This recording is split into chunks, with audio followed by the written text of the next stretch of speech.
Happy new moon in Gemini.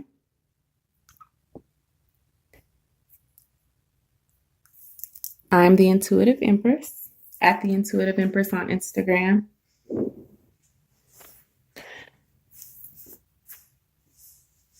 This energy for this moon has been a little crazy for me. I talked about it on my Instagram page, and it's really reflective in this reading. I have been all over the place, creating distractions, getting distracted, being impulsive. And what this Gemini new moon does, and what it's done for me, is brings up the shadow parts of me that I need to fully integrate so that I know how to better expand, know how to grow by tackling those things. And so the spread that I'm doing is from Labyrinthos, and it asks us 4 questions. Where have we been too self centered? How has that affected the people we care about? How can we be more reliable? What can give us clarity in the chaos? And what's funny is this is like the 7th time I've recorded this. I don't know what's going on, but I don't know. I just don't know. And I think it's just really representative of the energy right now. Struggling to communicate. Gemini is a great communicator, but maybe everybody else, that's experiencing this new moon is something that we really need to work on, setting boundaries, being clear about what we want, being clear about what we expect from others, and being clear about what we expect from ourselves. And so the first card that we got, how we've been too self-centered, is Oshumari. And I actually pulled this card in our meditation today on Instagram. And Oshumari is an orisha of luxury, of abundance, this beautiful yin yang energy, the divine feminine and masculine perfectly combined, but also very duplicitous, very sneaky, very impulsive. And so what we may have been doing is overspending. We may have been telling secrets, lying, hiding, and just being a snake. And obviously, as a snake, this can also represent beautiful Kundalini energy, but we have been out of balance, okay? By not being true, by not being authentic, by trying to chase abundance and luxury instead of doing the work to let it manifest naturally. We may have been concerned with the appearance of success. And so how that's affected the people around us is the moon reverse. And in this deck, it actually has a sword through the heart. So we have really been either hurting people around us by not being present, by really overworking ourselves, overtaking on projects, or being busy, busy, busy, that we're not being present in their life. And that's hurtful. It also has brought to the surface parts of our true character, and now the people who we love feel like they can't trust us, whether that's because we were overspending or telling lies about where we were, because we're just, this could be you sneaking around as far as cheating, but it could also just be emotionally detached and dishonest. And so that's how it's affected people around us, but it's brought those secrets to the surface. And so you're being forced now to recognize. And of course, if you look at the moon, it's again showing that light and that dark. You're being forced to reconcile who you say you are and who you actually are through your actions. And so what we can do to turn it around, and what we can do to bring clarity, and well, not clarity, that's the next card, but what we can do to be more reliable. We got the guardian angel. And to me, that represents the temperance card in the traditional tarot. We have to pour back into the people who love us, because we've been very focused on ourselves, very focused on this life that we want to look like we're living, instead of tending to the actual life that we have right now. And so you're being called to be more transparent. You're being called to not be so emotionally detached.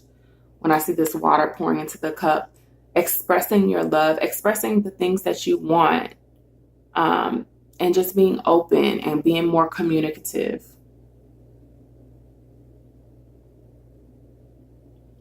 And instead of kind of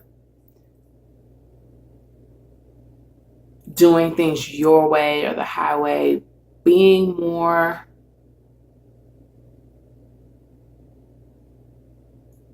collaborative.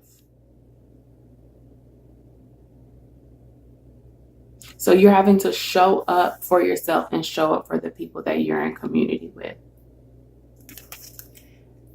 And how we get clarity in the chaos, we got Eshu, who is the Orisha of the crossroads. And so we have some choices to make about who we're allowing in our life and what projects that we're taking on.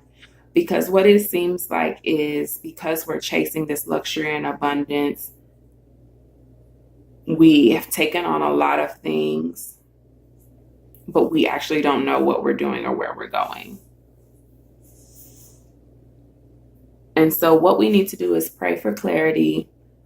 And we also need to write everything down, look at the opportunities that are being presented to us, really pick a path. You can have multiple passions, you can have side hustles, all of that. But what it seems like is we have too many distractions.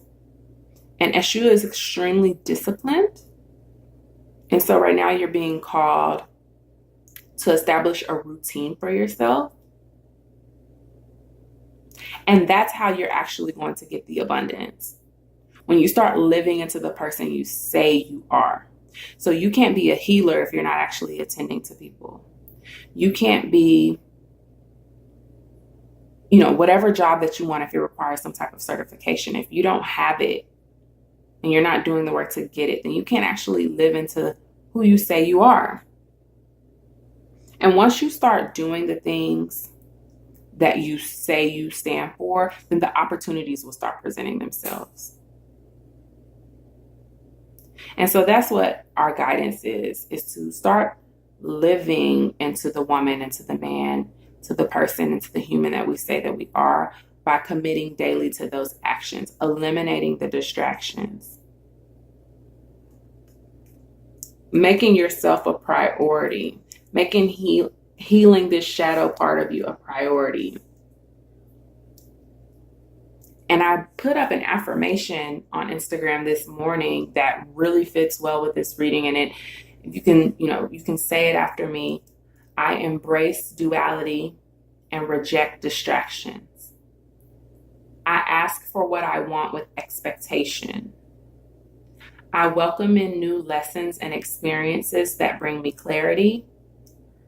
And I am practicing intentional living that will transform my circumstances.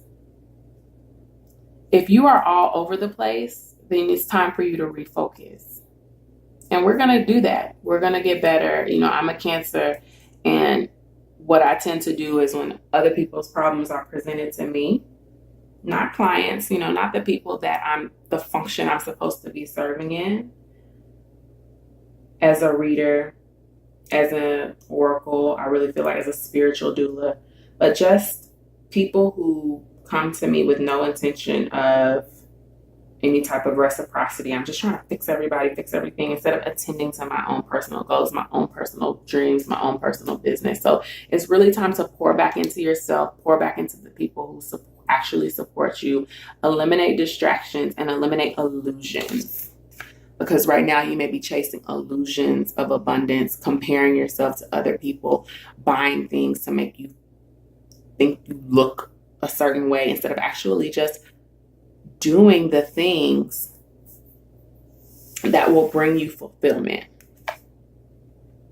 So it's very important, that we face the shadow part of ourselves and communicate to ourselves and our loved ones about what we need at this time and how we're going to do better. I hope that this resonated with you.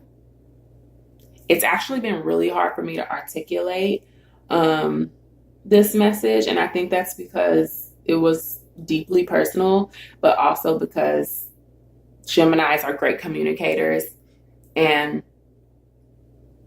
the message is it's very forceful, and I'm not used to that because I'm a lot of water, and I just feel like this is a very forceful message. So if you like a personal reading, you can check out my website, theintuitiveempress.com. The description box has all of the ways that you can connect with me on social media. Please like and subscribe this video, and thank you so much for watching. And again, happy new moon.